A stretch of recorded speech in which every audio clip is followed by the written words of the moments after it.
Voilà 15 ans, dans le numéro 3 de la revue Médium, dirigée par Régis Debray, un grand savant, à qui nous devons notamment Aux origines du Coran, question d'hier, approche d'aujourd'hui, le regretté Alfred Louis de Prémare, 1930-2006, eh bien, il écrivait ceci.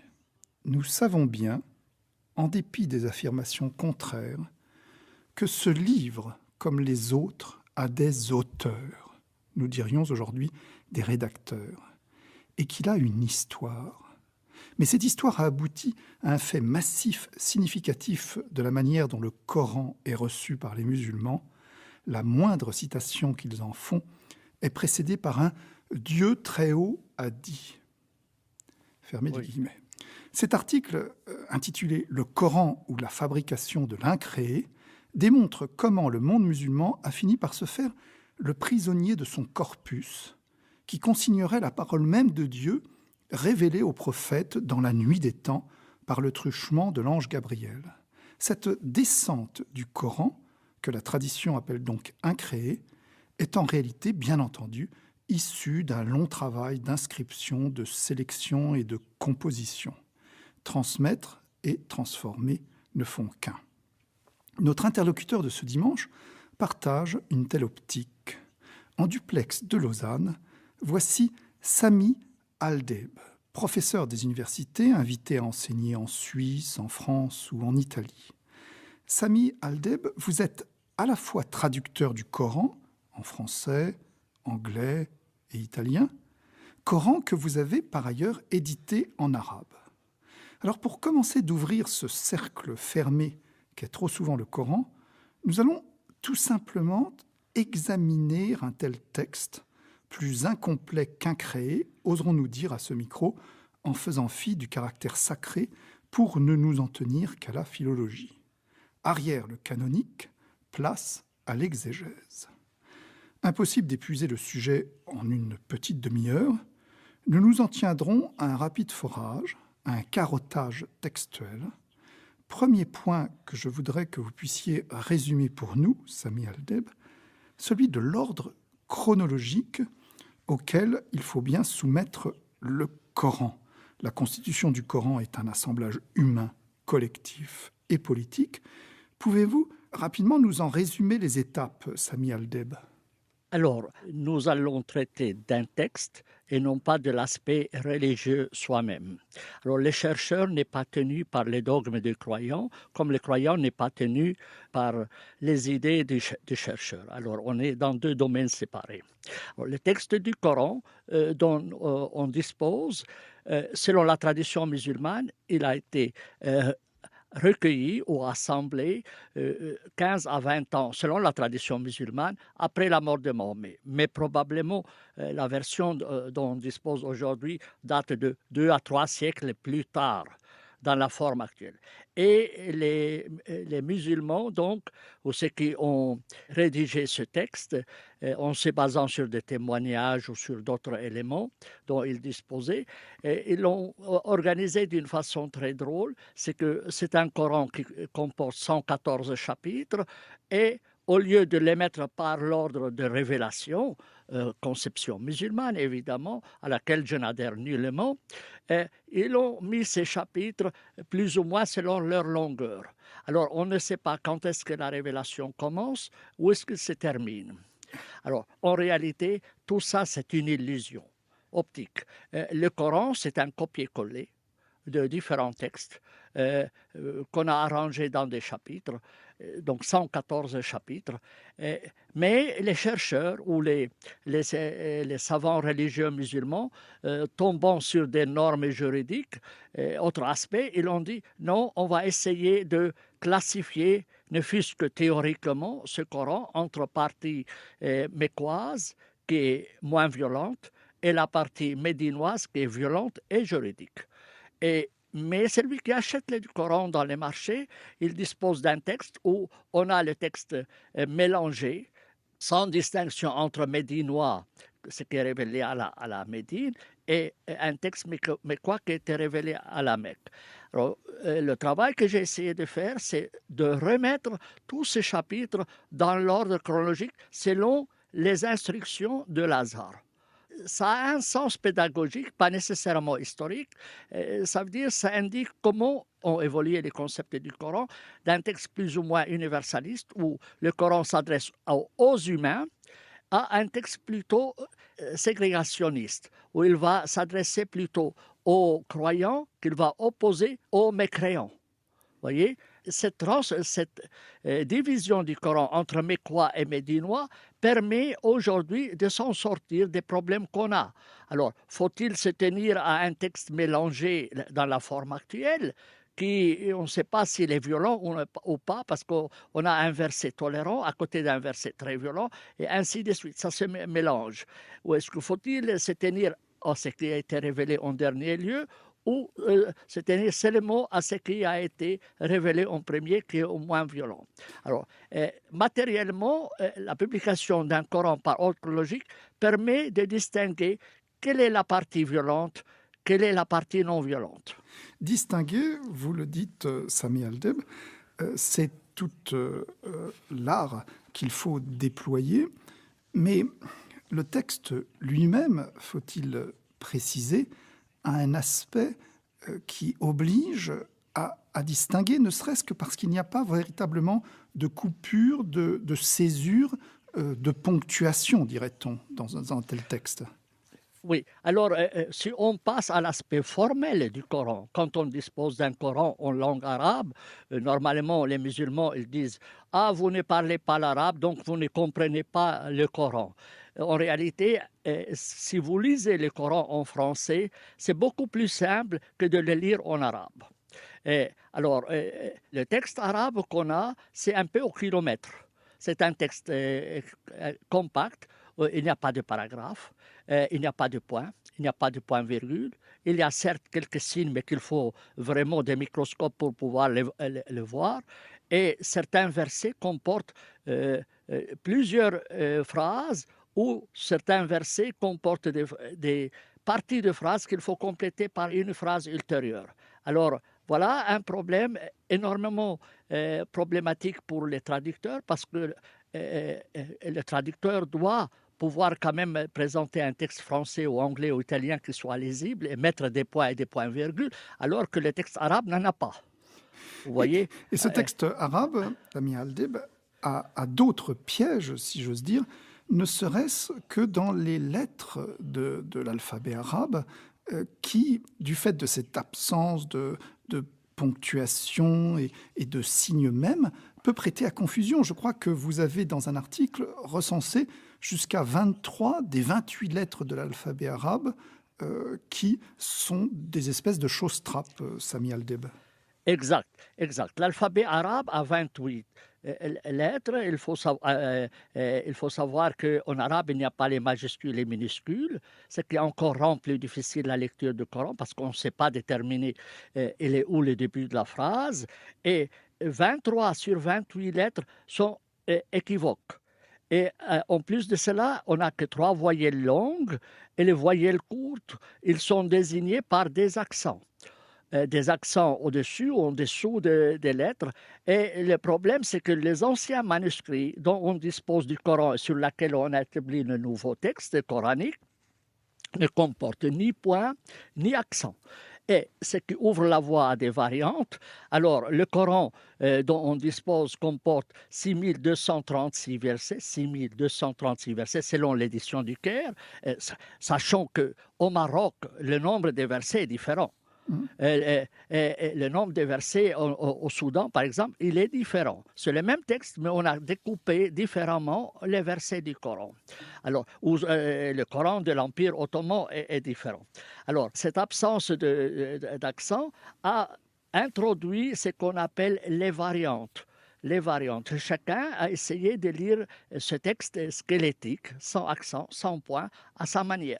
Alors, sur les 6236 versets, il y a plus de la moitié qui ont des variantes. Et certains mots du Coran ont jusqu'à 15 variantes, avec 15 sens différents. Est-ce que vous pourriez, Sami Aldeb, nous donner par exemple un exemple, ne serait-ce qu'à propos des quiproquos qui peuvent naître de ces 23 des 28 lettres de l'alphabet arabe. Vous auriez un exemple en tête qui nous montrerait l'étendue de la difficulté de votre tâche? Alors, très souvent, vous avez des termes en arabe et puis l'exégète ne sait pas si ça s'adresse à la deuxième personne ou à la troisième personne ou à la première personne. Alors, parfois, dit yaktulun, il tue, ou taktulun, vous tuez. Et cette erreur-là, ou cette variante, elle est très fréquente dans le Coran, où on passe de la deuxième personne à la troisième personne dans les variantes.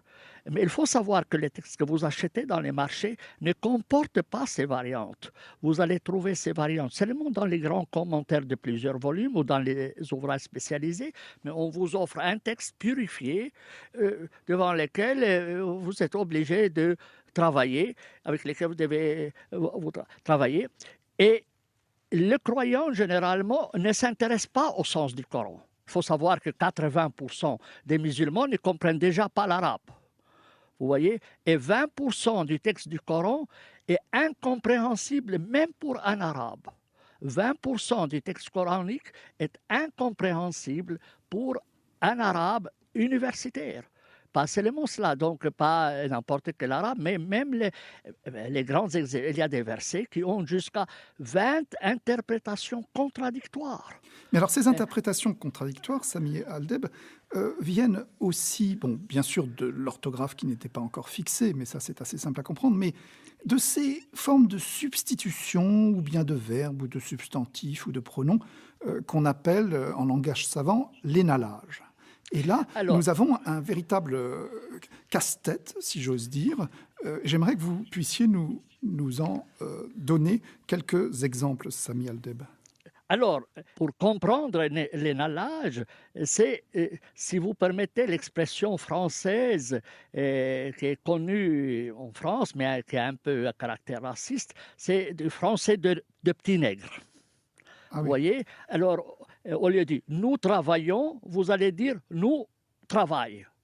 Alors, on ne va pas coordonner le prénom avec le verbe. Ou il y a en arabe le pluriel, le singulier, le pluriel et le duel. Et on a souvent un passage du Coran du singulier au pluriel, ou du pluriel au duel, ça veut dire quand ça désigne deux personnes. Et on a aussi le passage de la première personne à la deuxième personne, à la troisième personne au prénom. Et on a un passage du présent au passé, au futur ou inversement.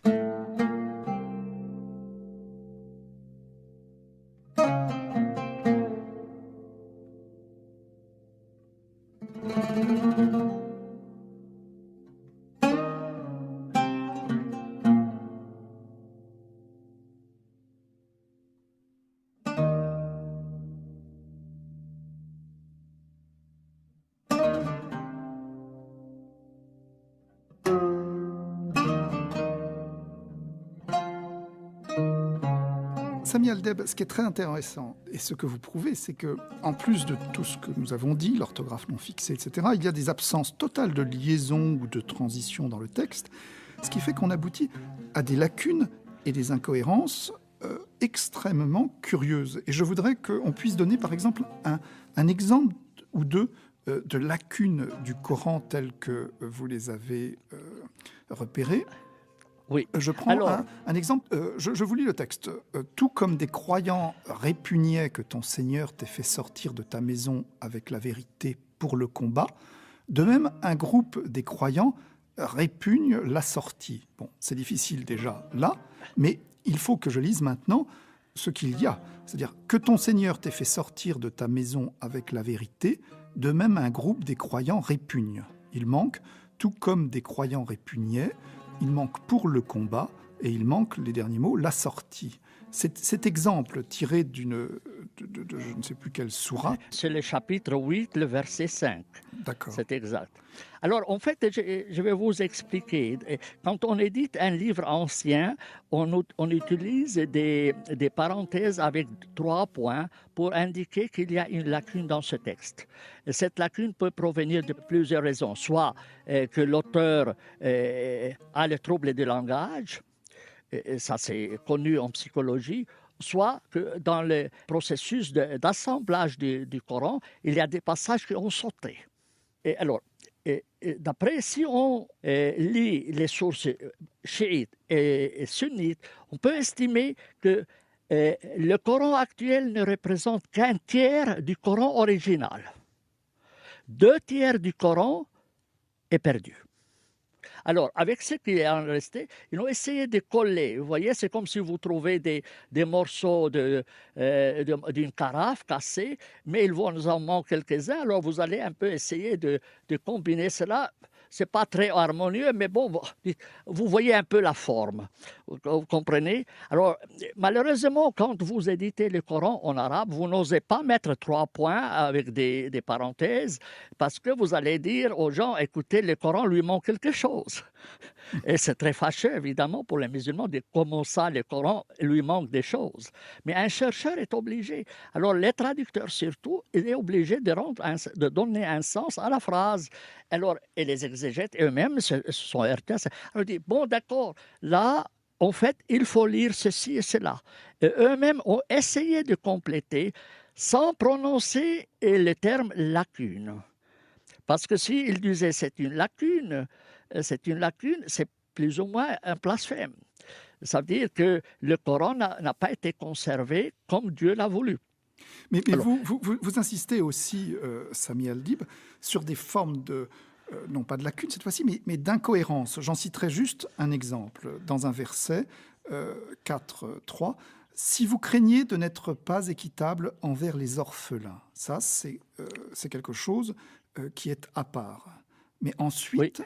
Épousez les femmes qui vous plaisent par 2, par 3 ou par 4. Mais si vous craignez de n'être pas juste, alors une seule, ou ce que votre main droite possède. Cela est le moindre pour ne pas opprimer.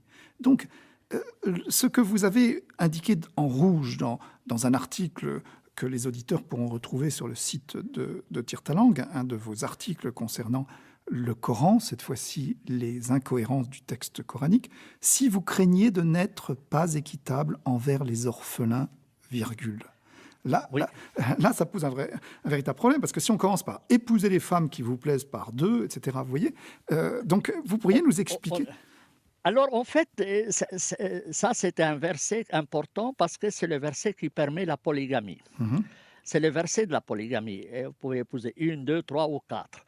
Mais on commence par les orphelins et on ne voit pas pourquoi il a introduit les orphelins dans le verset. Et les chiites, quand on a posé la question à un de leurs imams, il a dit entre le premier paragraphe et le deuxième paragraphe du Coran, il y a de nombreux versets qui ont été perdus. Tiens. Carrément. Alors, mais ils ne l'ont pas. Alors, qu'est-ce qu'ils font? Ils vont coller. Mais on a quand même un texte un peu décousu. Et les commentateurs essaient un peu de justifier la présence des orphelins dans cela. Et vous avez 20 à 30 commentaires contradictoires à ce verset. Mais ils n'osent pas dire que, malheureusement, il y a une partie du verset qui est perdue.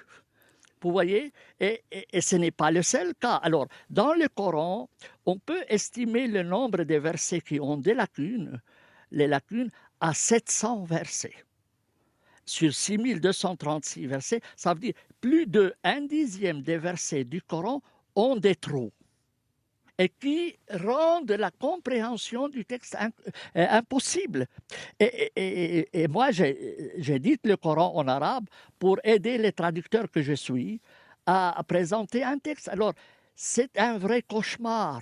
Ces lacunes sont de vrais cauchemars parce que si vous traduisez comme tel, le lecteur occidental va dire « mais c'est du charabia, ce que vous écrivez là ».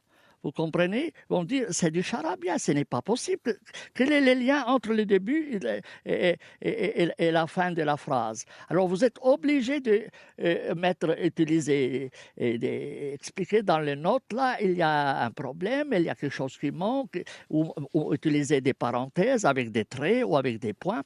Et le comble, peut-être, c'est que certains versets, comme ils ont été copiés-collés, ils n'ont aucun lien avec le verset précédent aucun lien avec le verset ultérieur.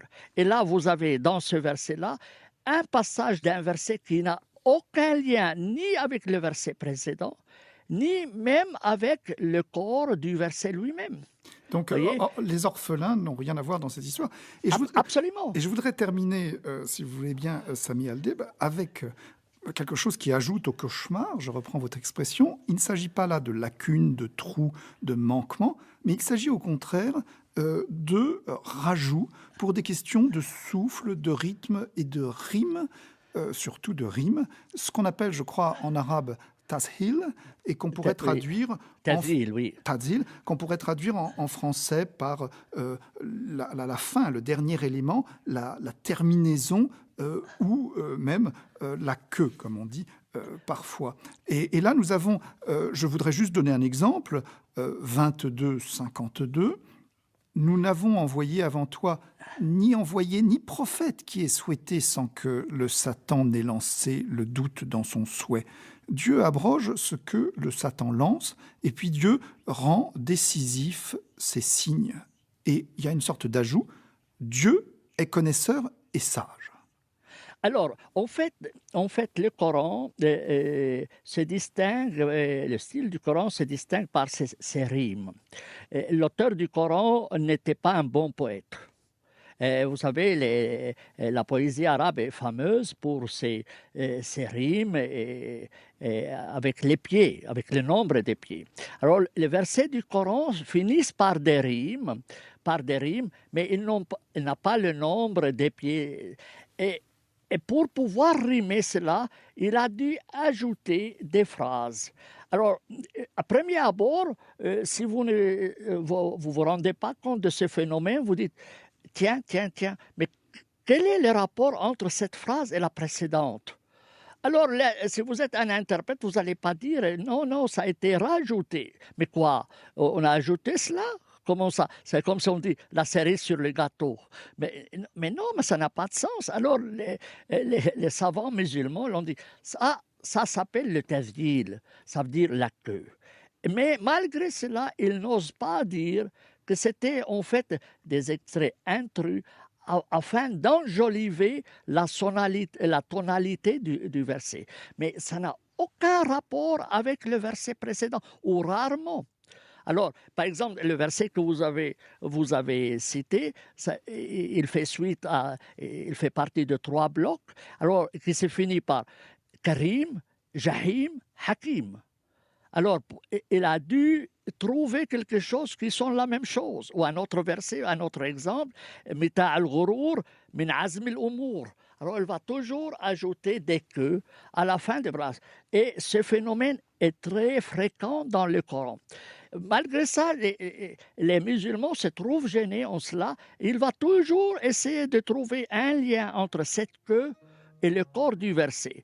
Et il va commencer un peu à faire mousser le verset, à vous donner un sens un peu loufoque, et comme ça n'a vraiment pas de sens. Alors vous avez 50 interprètes avec 50 interprétations différentes. Vous voyez ?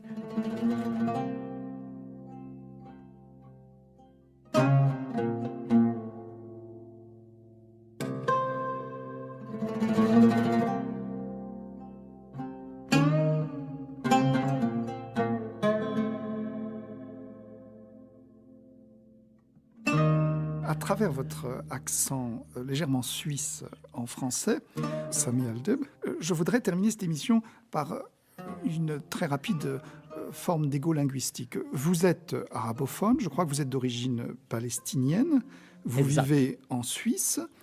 Quelle est la réaction à votre encontre, j'imagine, chez ceux qui confondent histoire et histoire sacrée et qui considèrent ce texte comme intouchable, infaillible, digne du par cœur et de la sidération, qui ne voit dans le Coran qu'une sorte de logos éternel auprès de Dieu? Vous qui chipotez, cherchez, décryptez, comment êtes-vous considéré par ces gens-là? Alors, il faut commencer par dire que c'est un texte. Il n'a aucun rapport avec le bon Dieu pour un chercheur. Un chercheur, il travaille avec un texte. D'autres ils disent, oui, mais vous ne comprenez pas bien l'arabe. Moi, je ne comprends pas. D'accord, alors soumettons-le à vos savants et voyons si eux l'ont compris mieux. Alors, on en sort les exégèses et vous verrez, certains versets ont 20 interprétations contradictoires. Si vous prétendez qu'eux comprennent mieux que l'arabe, comment se fait-il qu'ils ont donné 20 interprétations contradictoires? Alors, et d'autres le savent. Alors, j'ai des étudiants, des amis musulmans qui étudient dans des universités musulmanes, vont chez leur professeur, ils disent écoutez, M. Aldeb soulève des fautes du Coran. Alors moi, j'ai trouvé en tout et pour tout environ 2500 erreurs linguistiques. Eux on bloque toutes ces erreurs. Mais ils ne sont quand même pas des idiots, les musulmans. Ils savent très bien qu'il y a des erreurs. Mais ils n'osent pas les avouer. Alors une de mes amies va chez le professeur et dit M. Aldeb prétend qu'il y a des erreurs dans le Coran. Il lui dit ma chère, laisse ça discret. N'en parlez pas. Moi, j'ai quand même une famille à nourrir. Réellement, il dit ça à l'université. Parce que si un professeur avoue qu'il y a une seule erreur dans le Coran, c'est tout l'islam qui s'écroule. Imaginez une religion entière de 1,5 milliard et de 14 siècles. Si vous prouvez l'existence ou si vous dites qu'il y a une seule erreur, ça veut dire que ce Coran ne provient pas de Dieu. Donc c'est de la foutaise. Toute la religion tient à une perfection de la langue. À une perfection de la langue. Alors, si vous le faites, vous commettez un acte d'apostasie et vous êtes passible de la peine de mort. Rien que pour ça, si vous soulevez une seule fois, il n'y a aucun professeur universitaire dans le monde arabe ou musulman qui ose écrire un article en disant que là, il y a une faute. Rien que pour cela, il est passible de la peine de mort. Mais on ne se rend pas compte en Occident. Aujourd'hui, si on dit que la Bible est pleine d'erreurs de grammaire en hébreu ou je ne sais pas en quelle langue, personne ne vous touchera, vous, parce que ce n'est pas basé sur la langue. Pour l'islam, c'est la langue qui est à la base de toute la religion. Jusqu'à maintenant, moi, j'ai écrit 87 articles sur les erreurs du Coran et je continue encore. Probablement, il y aura 200 articles et je soulève cela dans mon édition arabe. C'est la seule au monde qui insiste sur les erreurs du Coran, non pas pour les chicaner, parce que pour moi, dans tous les cas, le Coran n'est pas parole de Dieu. Dans tous les cas, n'est pas parole de Dieu. J'ai toujours dit, ne descend du ciel que la pluie, les météorites et les excréments des oiseaux. Il n'y a rien qui descend du ciel. Même pas la Bible ne vient pas de Dieu. La Bible, c'est une parole de l'homme sur Dieu et pas la parole de Dieu à l'homme.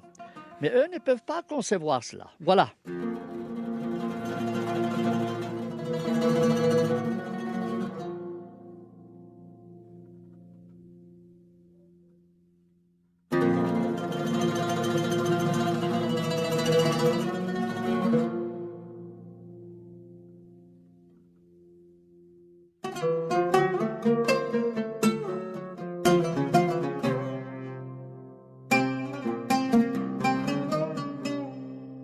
C'était Tire ta langue, une émission d'Antoine Perrault avec le professeur Sami Aldeb, et vous retrouverez sur le site de Tire ta langue les références des articles de Sami Aldeb.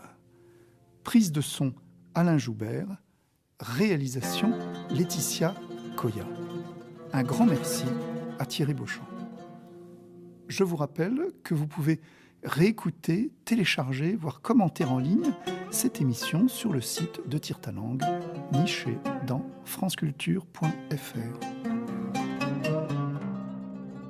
Pour l'heure, il est temps de retrouver Charles Dantzig, Secret professionnel.